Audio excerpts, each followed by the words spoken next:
హెల్తీగా అలానే యమ్మీగా కారం పల్లీలు ఎలా ప్రిపేర్ చేసుకోవాలో చూద్దాం.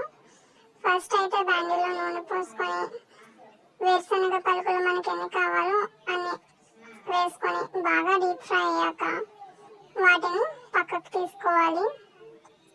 అలానే వెల్లుల్లిపాయలను బాగా దంచి వాటిని కూడా నూనెలో వేసి వేయించాలి.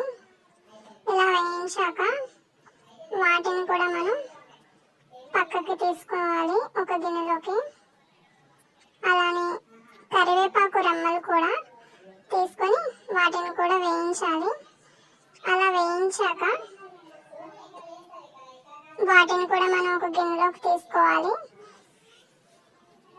ఇలా తీసుకున్న తర్వాత మనకి తగినంత కారం అలానే ఉప్పు రెండు కూడా